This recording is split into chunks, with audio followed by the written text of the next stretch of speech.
আজকের গল্প কনকাঞ্জলি লিখেছেন ইপ্সিতা মিত্র। তিয়াশা রোজের মতন আজও বেশ সকাল সকাল উঠে চায়ের জল বসিয়েছিল রান্নাঘরে। কাজের মাসে আজ আসবে না, ভোরবেলা ছেলেকে দিয়ে খবর পাঠিয়েছে। তাই চায়ের জল ফুটতে ফুটতে সিঙ্কে রাখা বাসনগুলো মেজে নিচ্ছিল এক এক করে। এর মধ্যে শাশুড়িমা এসে বলল, আজ একটু এঁচড় রেঁধো তো বৌমা, দুপুরের জন্য তোমার শ্বশুরমশাই খাবে বলেছেন। কথাটায় তিয়াশা এক সেকেন্ড চুপ করে বাসন মাজতে মাজতেই বলল, মা, আপনি কালকে বললে আমি রাতে ছাড়িয়ে রাখতাম এঁচড়, কিন্তু এখন কি করে হবে বলুন? আমার তো অফিস আছে, আজ আবার ধর্মঘট, কিছুটা আগে বেরোতে হবে। বাস ট্রেনের কি অবস্থা কে জানে। আমি বরং রাতে এসে এঁচড়টা করে দেব। এখন পনির আর ডিমের ঝোল করে দিই। কথাটায় মালতী দেবী বেশ চিরবির করে উঠে বললেন, সব যখন ঠিকই করে রেখেছ নিজে, তাহলে আর আমায় জিজ্ঞেস করছো কেন? একটু এঁচড় রান্না করতে বলেছি না যেন পাথর ভাঙতে বলেছি হাতুড়ি দিয়ে? অজুহাতে শেষ নেই। আর সারাক্ষণ চাকরি চাকরি কি দেখাও আমাদের? তাও যদি বুঝতাম একটা টাকাও সেই চাকরি এই সংসারে দিতে। সব তো হাত খুলে দিয়ে আসো বাপের বাড়িতে। আর মা বাবাও সেরম, বিয়ে হয়ে যাওয়া মেয়ের কাছ থেকে হাত পেতে নিতে লজ্জা লাগে না? যত সব। কথাগুলো এক নিঃশ্বাসে বলার মাঝেই এবার থামতে হলো ওনাকে, কারণ তিয়াশা শেষ কথাগুলো শুনে আর চুপ করে থাকতে না পেরে বলে উঠল, মা প্লিজ, আমার মা বাবাকে নিয়ে কিছু বলবেন না। আপনারা এঁচড় খাবেন তো? বেশ, তাই রান্না করে দিচ্ছি আমি। এর উত্তরে মালতী দেবী মুখ বেঁকিয়ে বলল, উফ, এমনভাবে বলছে যেন উদ্ধার করে দেবে আমাকে একটু রান্না করে। হাত পা শক্ত থাকলে আমিই করে নিতাম, তোমাকে বলতাম না। কথাটা বলেই উনি আর দাঁড়ালেন না রান্নাঘরে। যেভাবে শান্ত সকালকে অশান্ত করতে এসেছিলেন সেভাবেই বেরিয়ে গেলেন রাগে গজগজ করতে করতে। তবে তিয়াশার চোখে এই মুহূর্তে আলতো জল এসে ভিড় করেছে। সকালবেলা এইভাবে কথা শুনতে খুব কষ্ট হয়। আর বাবা মার নামে কিছু বললে তো আরও কাঁচটা বিঁধে যায় মনে। বাবার কারখানা বন্ধ হয়েছে 2 বছর হয়ে গেল। তিয়াশা ছাড়া কে আছে ওদের? এই যেমন সৌমেন আছে নিজের মা বাবার জন্য। শুধু ছেলেদের ক্ষেত্রে নিয়মটা যেন একটু অন্য। ছেলে নিজের আর মেয়ে পর।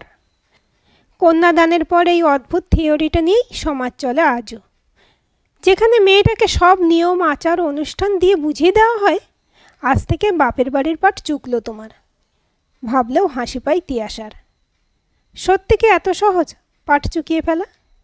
যে ঘর, যে উঠোন থেকে ছাদে ছোটবেলা থেকে মেয়েবেলা অবধি বেড়ে ওঠা, যাদের ঘিরে এতগুলো বছর বেঁচে থাকা, তাদের ভুলে নতুন কোনো জীবন হয় নাকি? শুধু গোত্র বদলে গেলেই মন বদলে যায় একজনের? তিয়াশা এটা বোঝে না কিছুতেই। ছেলে মেয়ে দুজনের একসঙ্গে বিয়ে হলে শুধু মেয়েটা ছেড়ে যাওয়ার নিয়ম কেন? ছেলের সম্প্রদান নেই কেন? বিবাহিত ছেলে যদি মা বাবাকে দেখে তাহলে সেটা কর্তব্য করা হয়, আর বিবাহিত মেয়ে মা বাবাকে দেখলে সেটা দান করা হয় কি করে? প্রশ্নগুলো কীরকম আজও মনের মধ্যে পাক খেতে থাকলো যেন ওর। আর উত্তরহীন হয়েই তিয়াশা রান্না বসালো গ্যাসে। হ্যাঁ, ওদের কাজের মাসে আছে যে বাসন ধোয়, কিন্তু রান্নার মাসে কেউ ইচ্ছে করেই রাখেনি। তিয়াশা চাকরি করে তো কি হয়েছে? বাড়ির বউ হয়ে বাড়ির কোনো কাজ করবে না, এটা হয় নাকি? রান্নাটুকু যদি লোক এনে রাঁধাতে হয় তাহলে এত খরচ করে ছেলের বিয়ে দেওয়া কেন? আর শ্বশুর শাশুড়ির এইটুকু আবদার তো বৌমা রাখতেই পারে। 2-4টে পদ রান্না করে খাওয়াবে একটু। বয়স্ক মানুষ ওরা, বৌমাকে বলবে না তো কাকে বলবে? ঠিক এই কথাগুলোই বলেছিল মালতী দেবী আর রঞ্জনবাবু যখন সৌমেন বিয়ের পর দিল্লিতে চাকরি জয়েন করতে যাওয়ার আগে রান্নার মাসে রাখার কথা তুলেছিল বাড়িতে। তবে তিয়াশার কথাটাকে বাড়তে দেয়নি সেদিন। বউ হিসেবে কিছু এক্সপেকটেশন তো থাকতেই পারে মানুষগুলোর ওকে ঘিরে। আর একটু রান্নাই তো, সে তো বাবার বাড়িতেও থাকার সময় কত করতো। তবে সেই রান্না ছিল শখের, আর এই রান্না হচ্ছে নিয়মের। শরীর চলুক আর নাই চলুক, অফিস থেকে ফিরে আর অফিসে যাওয়ার আগে কড়াই চাপিয়ে খাবার সংস্থান করতেই হবে ওকে। এই কাজের ছুটি নেই, এইটুকুই যা পার্থক্য। সেদিন এসব এলোমেলো ভাবনার ভিড়েই রান্না শেষ করে রেডি হয়ে বেরোতে যাচ্ছিল তিয়াশা। আজ আর খেয়ে বেরোনোর সময় নেই।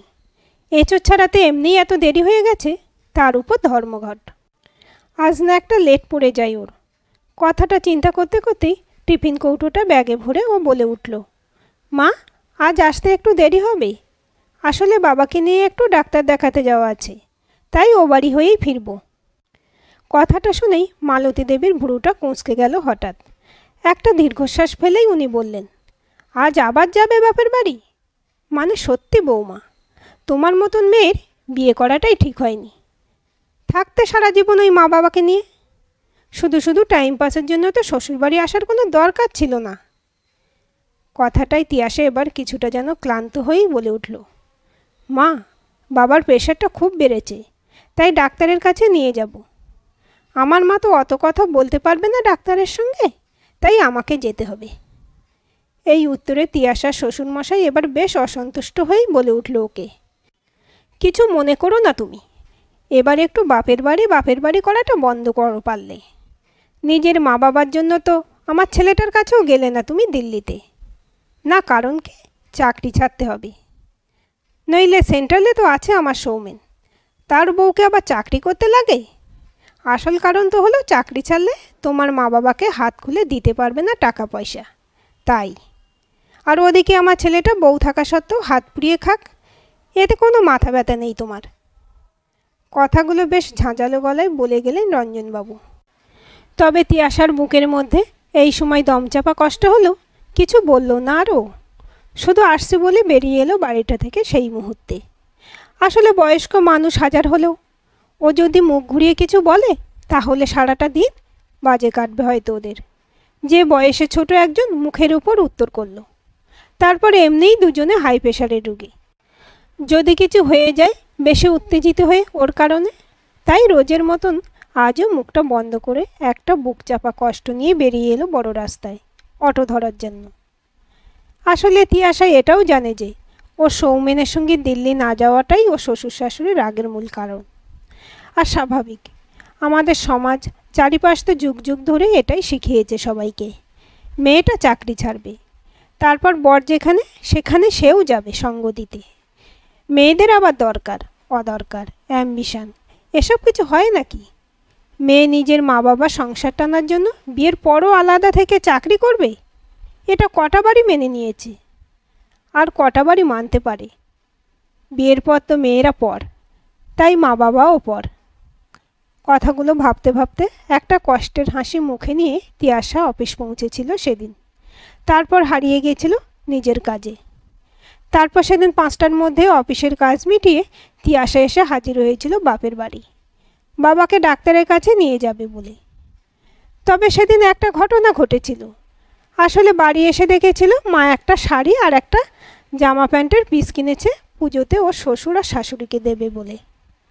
আর বাবা ঠিক করেছে আজ ডাক্তার দেখিয়ে তিয়াশাকে শ্বশুর বাড়ি ছেড়ে দেবে, আর এই জামা কাপড়গুলো দিয়ে আসবে ওদের। তিয়াশা কথাটা শুনে প্রথমে যদিও বলেছিল যে ওর বাবার যাওয়ার দরকার নেই, তিয়াশা নিজে পুজোর এই জামা কাপড় নিয়ে দিয়ে দেবে শ্বশুর শাশুড়িকে। কিন্তু ওর বাবা কিছুতেই কোনো কথা শোনেনি, বরং হাসি মুখে হাজির হয়েছিল তিয়াশাদের বাড়ি। যদিও তিয়াশার মনে একটা ভয় কাজ করছিল প্রথম থেকে, ওর শ্বশুর শাশুড়ি ওর সঙ্গে যেই ব্যবহারটা করে সেটা না বাবাকেও ফিরিয়ে দেয়, তাহলে বাবা সেটা সহ্য করতে পারবে না, শেষ হয়ে যাবে ভিতরে ভিতরে। কথাগুলো ভাবতে ভাবতেই বসার ঘরে ঢুকেছিল বাবাকে নিয়ে, কিন্তু শ্বশুর শাশুড়ির মুখটা দেখেই ওর বুকের কাজটা খালি হয়ে গেছিল হঠাৎ। ওরা সেই মুহূর্তে ভীষণ যেন বিরক্ত হয়েছিল তিয়াশার বাবাকে দেখে। মালতী দেবী তো ভুরু কুঁচকে জিজ্ঞাসাই করে উঠেছিল, কি ব্যাপার, আপনি এখানে? কথাটাই তিয়াশার বাবাই একটু যেন ইতস্তত হয়ে পড়েছিল হঠাৎ। তারপর অল্প হাসার চেষ্টা করে বলেছিল, না আসলে সামনে তো পুজো, তাই ওই সামান্য কিছু জামা কাপড় এনেছিলাম আপনাদের জন্য। কথাটায় মালতী দেবী বেশ গম্ভীর হয়ে উত্তর দিয়েছিল, দরকার নেই এসবের, ফেরত নিয়ে যান। এই কঠিন উত্তরে তিয়াশার বাবার মুখটা কীরকম যেন ম্লান হয়ে এসেছিল। তিয়াশা খেয়াল করেছিল ওর বাবা কীরকম প্যাকেটগুলো নিয়ে অসহায়ের মতন দাঁড়িয়ে আছে, কেউ একবার বসার কথাও বলছে না ওনাকে। তবে এর মধ্যেই ওর বাবা একটু থমকে থাকা গলায় বলেছিল, এভাবে কেন বলছেন? আপনাদের নামে কেনা, ফেরত নিয়ে যাব কেন? এই প্রশ্নের উত্তরে এবার তিয়াশার শ্বশুর রঞ্জনবাবু গলা ঝাঁকিয়ে বললেন, দেখুন, এইভাবে গঙ্গা জলে গঙ্গা পুজো করার তো কোনো প্রয়োজন নেই। বিয়ে হয়ে যাওয়ার মেয়ের কাছ থেকে দিনের পর দিন টাকা নিয়ে যান, আর সেই টাকা দিয়েই আবার আমাদের জন্য জামা কাপড় কিনে এনেছেন। আমি অনেক ধরনের বাবা দেখেছি, কিন্তু কিছু মনে করবেন না, আপনার মতন স্বার্থপর বাবা আমি দুটি দেখিনি। আপনার মেয়ে তো চাকরিটা ছেড়ে দিল্লি গেল না আপনাদের জন্য। আপনাদের সংসার টানতে হবে বলে সে নিজের সংসারে গিয়ে গোছালো না। আপনি তো বাবা হয়ে ওকে বোঝাতে পারতেন, তা না আপনিও মাসের পর মাস ধরে সেই টাকায় সংসার চালান। আর এতই যখন মেয়েকে নিজের কাছে রাখার প্রয়োজন, তাহলে বিয়ে দিয়েছিলেন কেন? শুধু শুধু আমার ছেলের জীবনটা নষ্ট হলো। এই কথাটায় এবার মালতী দেবও সুর করে বলল, কি ন্যাকামো সত্যি, আমাদের বাড়ির বউয়ের টাকা দিয়ে আমাদেরই জামা কাপড় কিনে দিচ্ছে। এখানে আসতে লজ্জা হলো না? যদি মুরদ না থাকে তাহলে লোক দেখানো কাজ করার দরকার কি? কথাগুলো শুনে তিয়াশা খেয়াল করলো ওর বাবা যেন কীরকম টলছে। অপমানে লজ্জায় ঠিক সোজা হয়ে দাঁড়াতে পারছে না, যেন মুখটা কীরকম লাল হয়ে এসেছে এখন, চোখগুলো জলে টলটল করছে। অনেক কষ্টে যেন নিজের জলটাকে আটকে রেখেছে। জীবনে প্রথম নিজের বাবাকে এইভাবে জড়সড় হয়ে থাকতে দেখল ও, যেন অনেক বড় অন্যায় করে ফেলেছে এই জিনিসগুলো কিনে। কথাটা ভেবেই তিয়াশা আর চুপ থাকলো না। অনেক হয়েছে, অনেক দিন ধরে অনেক কথা সহ্য করেছে। বয়স্ক খারাপ লাগবে বলে সবসময় নির্বাক থেকেছে, কিন্তু আর না। যদি ওরা তিয়াশার বয়স্ক বাবার কথা, তার মনের কথা একবারের জন্য না ভাবতে পারে, তাহলে তিয়াশাও আর ভাববে না এদের জন্য। কথাটা মনে হতেই ও বেশ দৃঢ় গলায় মাথা উঁচু করে বলল, অনেক হয়েছে, অনেক বলেছেন আপনারা। এবার আমার কথাটা শুনুন। লজ্জা আমার বাবার না, আপনাদের হওয়া উচিত এই যুগে দাঁড়িয়েও এইসব কথাবার্তা ভাবার জন্য। আপনার কি মনে হয় আপনাদের ছেলেই একমাত্র সন্তান? আমি কারো সন্তান হতে পারি না কারণ আমি মেয়ে, তাই?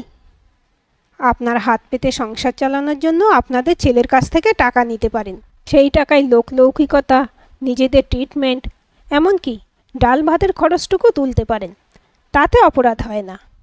আর আমার বাবা নিজের মেয়ের কাছ থেকে সংসার চালানো টাকা নিচ্ছে বলে সে ছোট হয়ে গেল কেন? তার কি অপরাধ? সে কন্যা সন্তানের বাবা বলে তার কোনো অধিকার থাকতে নেই? গোত্র চেঞ্জ হয়ে গেছে বলে, দুমুঠো চাল ফেলে কনকাঞ্জলি হয়ে গেছে বলে সত্যি আমাদের সম্পর্কটাও দূরের হয়ে গেছে? এত সস্তা মনে হয় মা বাবার সঙ্গে তার সন্তানের সম্পর্কটাকে আপনাদের? নাকি আমি মেয়ে বলে নিয়মগুলো আলাদা? আর যদি নিয়ম আলাদাই হয়, তাহলে আমি সেই নিয়ম মানি না। আমি আমার মা বাবাকে দেখব, একবার না 1000 বার দেখব। তাদের হাত খুলে টাকা দেব, নিজের রোজগারের টাকা। কারণ আমি মনে করি সেই টাকা অর্জন করার জন্য যেই চাকরিটা আমি পেয়েছি, সেটাও আমার মা বাবার জন্যই।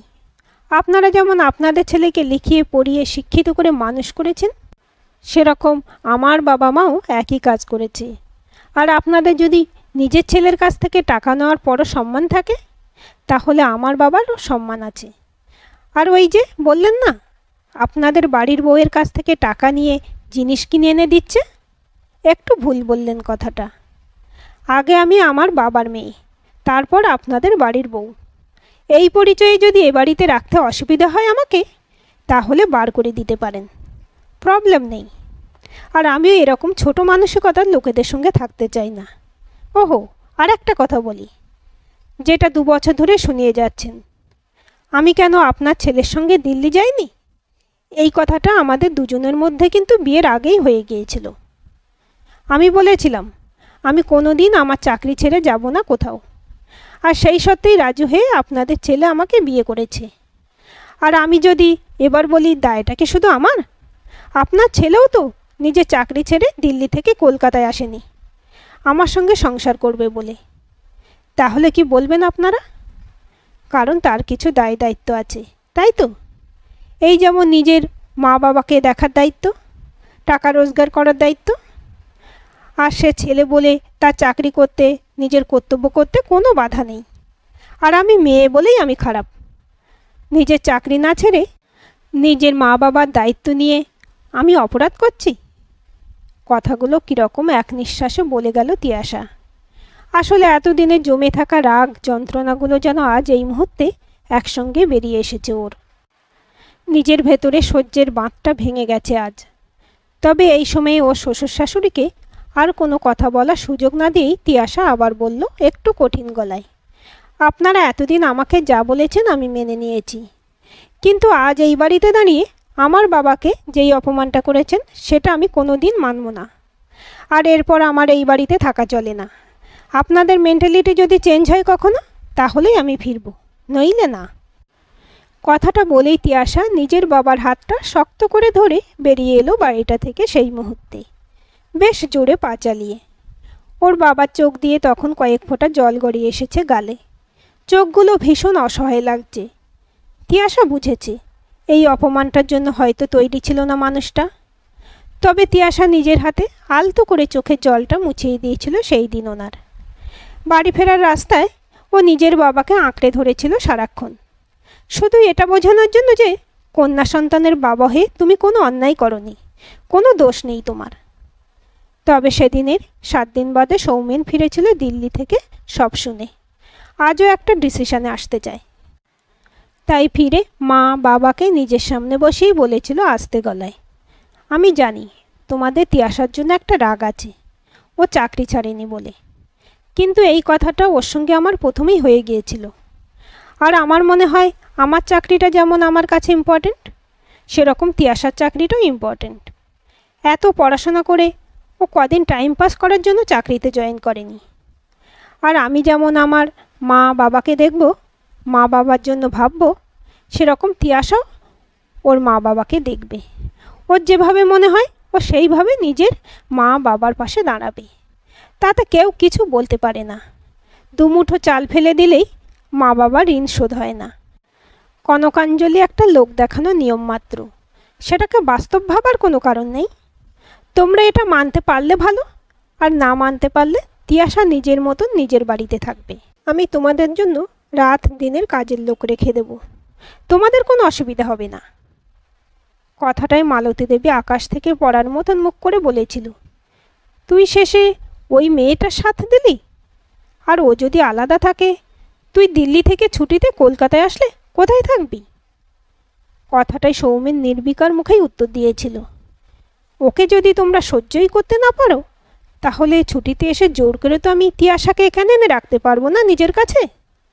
তাহলে আমাকে ওর বাড়িতে গিয়েই থাকতে হবে, কিছু করার নেই। এতে রঞ্জনবাবু উত্তেজিত হয়ে বলেছিল, তুই ওই মেয়ের জন্য ঘর জামাই হয়ে থাকবি ছুটিতে এলে? তোর বলতে লজ্জা করলো না? এই কথার উত্তরে সৌমেন দৃঢ় গলায় বলেছিল, না, লজ্জা করলো না। একটা মেয়ে যদি দিনের পর দিন নিজের বাবার বাড়ি ছেড়ে শ্বশুর বাড়িতে এসে থাকতে পারে, আর সেটা যদি অসম্মানের না হয়, তাহলে একটা ছেলেও প্রয়োজনে মেয়েটার বাড়ি গিয়ে থাকতে পারে। আর আমার সম্মান এত ঠুনকো না যে কথায় কথায় সেটা নষ্ট হবে। যাই হোক, তোমাদের শুধু আর একটা কথাই বলতে চাই, তিয়াশাকে খারাপ স্বার্থপর বলার আগে শুধু একটা জিনিস ভেবে দেখো, কখনো যদি কোনো মেয়ে দুদিনের চেনা ছেলের জন্য নিজের মা বাবাকে ভুলে যেতে পারে, তাদের থেকে মুখ ঘুরিয়ে নিতে পারে, সে মেয়ের কিন্তু তোমার ছেলেকে ছেড়ে দিতেও বেশি দিন লাগবে না। আর তিয়াশা এরকম না বলেই ও কিন্তু আমাদের ভালো খারাপ সবসময় আমাদের সঙ্গে থাকবে। আর যেরকম নিজের মা বাবার সঙ্গে আছে, আর এটুকু মানুষ চেনার ক্ষমতা আমি রাখি। কথাটা শেষ করে সেদিন সৌমেন নিজের ঘরে চলে এসেছিল। আর কোনো প্রশ্ন উত্তরের মধ্যে জড়ায়নি নিজেকেও। তবে এই প্রথম মালতী দেবী আর রঞ্জনবাবু কীরকম নির্বাক হয়ে গিয়েছিল ছেলের সামনে। হঠাৎ মনে হয়েছিল ছেলে কি খুব দূরে সরে যাচ্ছে ওদের থেকে, আর সেই দূরত্বের কারণ কি ওরা নিজেরাই তৈরি করেছে ছেলের কাছে? কিছু কি ভুল হচ্ছে ওদের? কিছু পুরনো সংস্কারের কি বদলের সময় এসেছে এবার? কিছু নিয়ম কি বদলানো উচিত সমাজে? প্রশ্নগুলো হঠাৎ এসে উঁকি দিয়েছিল মনে এই প্রথম। আর নিস্তব্ধ দেয়ালের আড়ালে কিছু বস্তা পচা চিন্তাধারা আবদ্ধ হয়েছিল উত্তরহীন হয়ে। আজকের এই গল্পটি আপনাদের কেমন লাগলো কমেন্ট করে জানাবেন। ভালো লাগলে অবশ্যই একটা লাইক দেবেন আর চ্যানেলটা সাবস্ক্রাইব করে সাথে থাকবেন।